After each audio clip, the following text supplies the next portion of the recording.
Nah, sekarang mungkin kita sampaikan yang mungkin banyak orang menunggu dan menanti juga. Ya, ini khususnya bagi saudara-saudaraku semua dimanapun berada yang merasa atau mendapat petunjuk kalau di antara saudara-saudaraku itu adalah Satrio Piningit itu sendiri atau yang menjadi calon Ratu Adil sendiri. Nah, yang akan saya sampaikan di sini mungkin bagi saudara-saudaraku yang belum mendapatkan keyakinan penuh ataupun power dia itu kesatria Piningit atau bukan, atau kesatria dari mana dan apa tugasnya. Di sini mungkin bisa sedikit membantu untuk mencari bagaimana memahami hal tersebut. Nah, kalau bagi saudaraku yang sudah ahli, sudah mengetahui atau Satrio Piningit itu sendiri, ya abaikan saja. Yang paling utama, karena ada beberapa yang bertanya bagaimana ibaratnya itu untuk mengenali atau memastikan Satrio Piningit atau bukan. Nah, kalau kita mengacu kepada ilmu yang nggak susah-susah amat. Nah, seperti yang mungkin pernah saya bicarakan, bahwa manusia itu mempunyai pikiran, mempunyai hati, dan mempunyai pertemuan antara pikiran dan hati, itulah rasa. Bagi orang yang di dalam pikirannya merasa bahwa dia itu Satrio Piningit atau calon Ratu Adil atau bocah angin, kalau dari satu segi pikiran mengatakan atau mendapatkan petunjuk, coba lihatlah ke dalam hatimu untuk menemukan keyakinan apa yang diyakini oleh pikiranmu. Bermusyawarah di situ antara pikiran dan hati. Maka dia harus bisa menentukan sikap dan bisa membedakan mana itu yang keluar dari pikiran dan mana itu yang keluar dari hati. Nah, kalau secara pemikiran sudah ketemu, secara hati sudah ketemu, tinggal sinkronkan antara hati dan pikiran, itulah ilmu rasa. Nah, kalau pertemuan rasa antara pikiran dan hati sudah menemukan ketetapan bahwa saudara atau siapapun itu adalah Satrio Piningit, tinggal langkah yang ketiga, harus bisa menemukan cara ketika kita bisa melakukan sesuatu atau membicarakan sesuatu tanpa keterlibatan hati dan pikiran, tetapi tanpa kehilangan hati dan kehilangan pikiran. Atau mungkin yang banyak orang menyebut menemukan dawuh atau guru sejati dan lain sebagainya, udah ketemu sedulur papat atau gimana. Karena kunci guru sejati itu ketika kita bisa mendengarkan atau mengucapkan segala sesuatu yang itu tidak melewati proses hati dan pikiran, tetapi itu nyata bisa kita rasakan dan bisa kita dengar, kita rekam, dan bisa kita ulang. Namun sesuatu hal yang memang di luar jangkauan dan hati kita. Nah, itulah yang bisa kita gunakan untuk berkomunikasi antar sesama saudara Satrio Piningit. Karena memang Satrio Piningit itu tidak hanya satu. Namun yang paling penting adalah kesatria utama yang akan menyatukan saudara-saudaranya kesatrio Piningit dimanapun berada untuk mengikat satu perjalanan itu. Nah, makanya bagi siapa yang bisa menggunakan akalnya, menggunakan hatinya, dan menggunakan rasanya untuk bisa menentukan segala suatu kebijakan dalam melaksanakan tugas dan kewajiban, Namun yang harus menjadi pegangan utama, apapun yang keluar dari pikiran kita, dari hati kita, maupun dari rasa kita, dan juga yang keluar dari bukan dari pikiran, hati maupun rasa kita, itu adalah kebersamaan, itu adalah pembangunan, bukan penghancuran.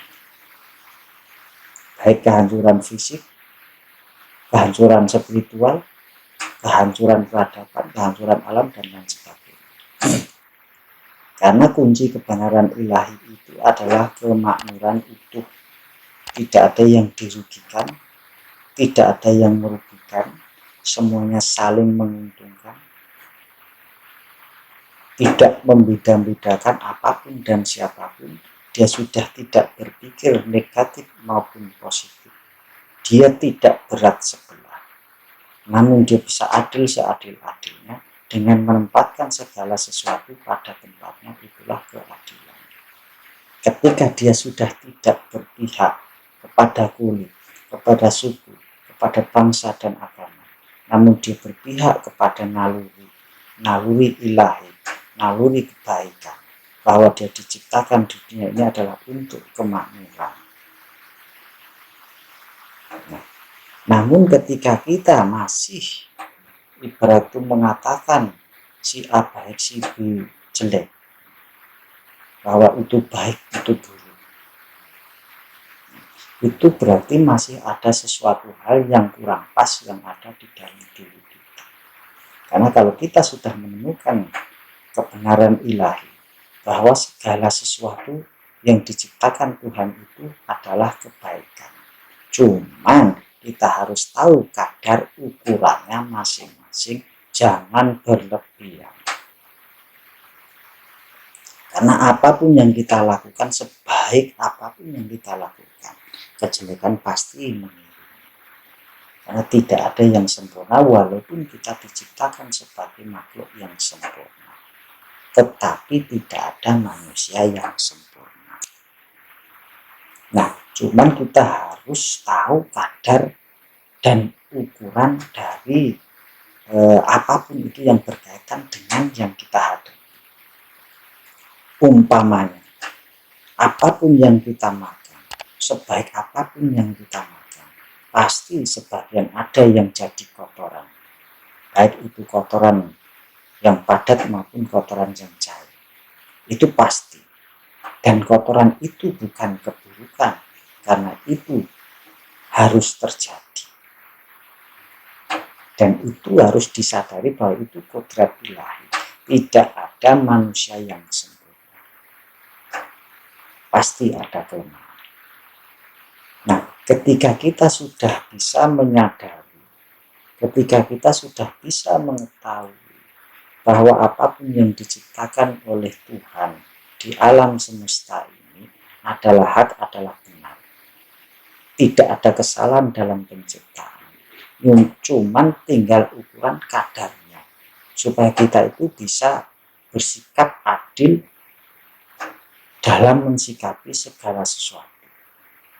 Namun kalau di dunia ini kita masih ada suatu kebencian terhadap sesuatu, itu ada sesuatu hal yang tidak beres di dalam diri kita. Sebagaimana Allah menciptakan angin, tidak ada satu makhluk pun yang tidak membutuhkan angin dan bisa hidup tanpa angin. Namun ingat, ketika ada organ yang tidak beres pada tubuh seseorang, angin bisa menyebabkan kematian, bisa angin duduk, bisa menyebabkan serangan jantung. Nah, itu kalau kita bicara masalah secara akal dan pikiran. Namun kita harus sadari bahwa seperti yang sudah kita sampaikan sebelumnya, bahwa di dalam diri manusia ini bukan sekedar jasad kasar, namun di dalam diri kita juga ada jasad halus. Dan jasad halus kita tidak hanya satu, tidak hanya ruh, tapi di situ ada sukma dan lain sebagainya. Seperti yang ada video sebelumnya yang kita sampaikan.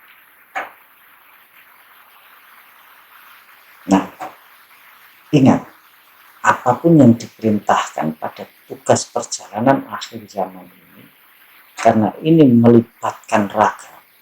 Hukum yang harus terjadi adalah hukum raga, hukum sebab dan akibat, bahwa manusia tidak akan memperoleh segala sesuatu apapun kecuali yang dia usahakan. Sopo gawe bakal nganggur, sopo nandur bakal nganggur.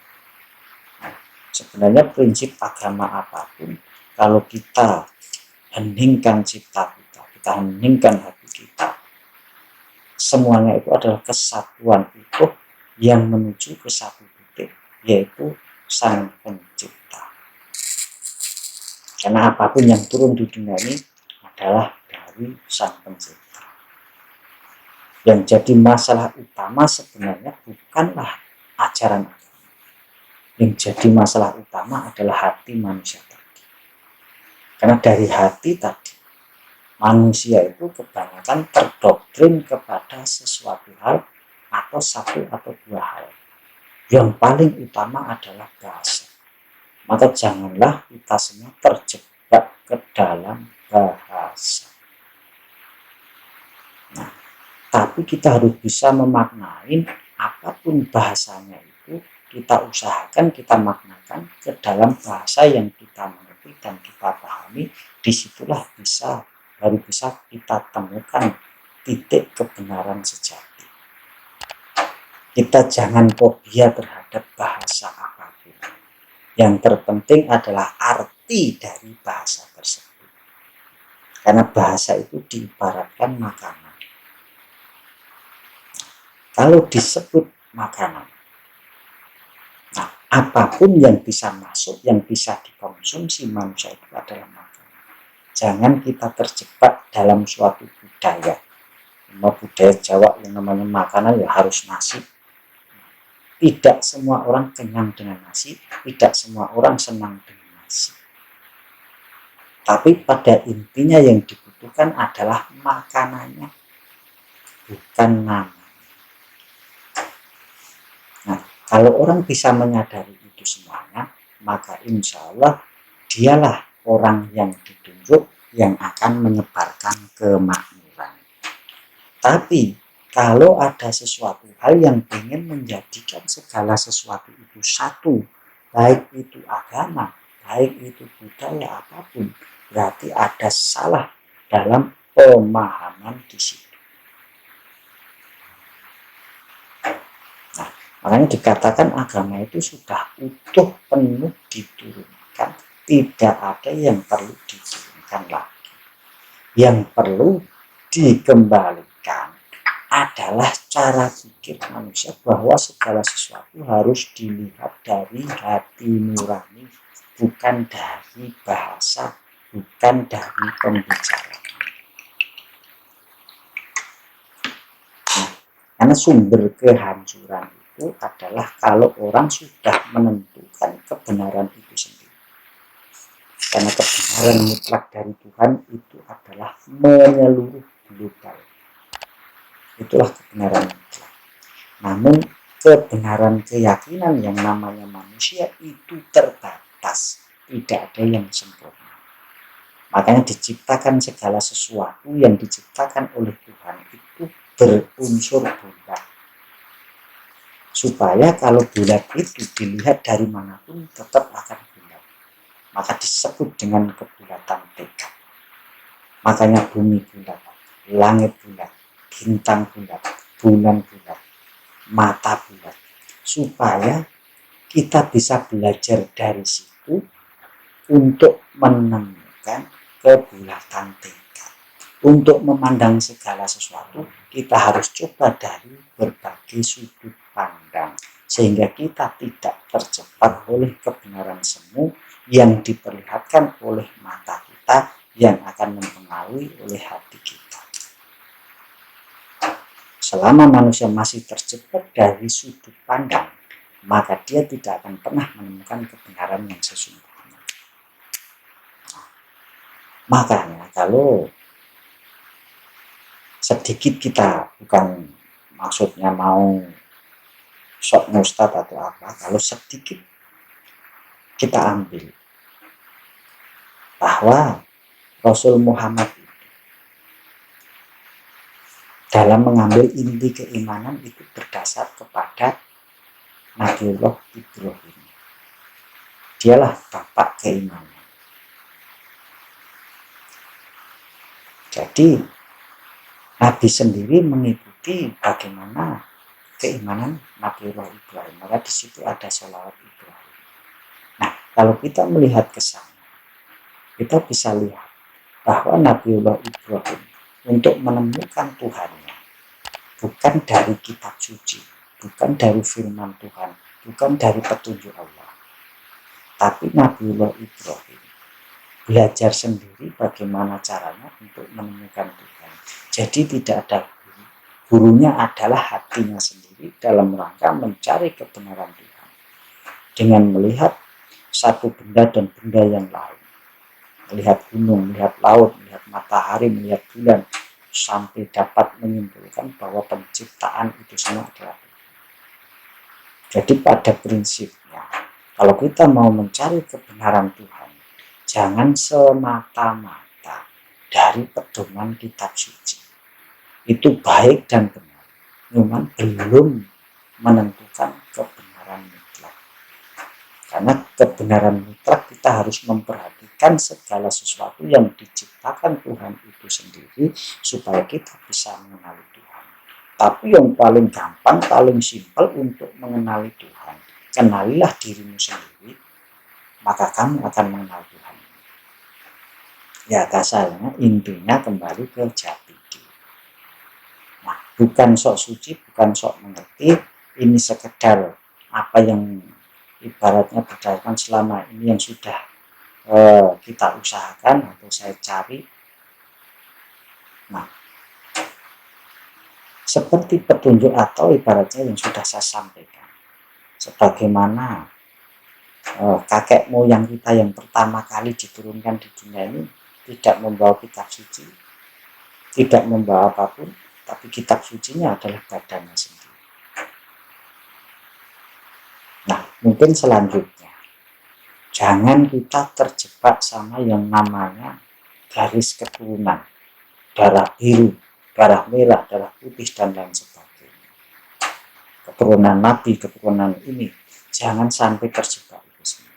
Karena yang namanya keimanan itu tidak memandang suku, tidak memandang bangsa, tidak memandang apapun. Kebenaran itu tidak pernah memandang darah. Makanya dilarang di dalam kitab suci itu mengagung-agungkan darah keturunan. Nah, kalau ada yang mengagungkan darah keturunan Nabi, tidak ada satu manusia di dunia pun yang saat ini ada yang bukan keturunan Nabi. Semua manusia keturunan Nabi. Tidak ada yang bukan keturunan Nabi. Karena kita berasal dari Nabi yang satu, yaitu Nabiullah Adam, dari keturunan Adam.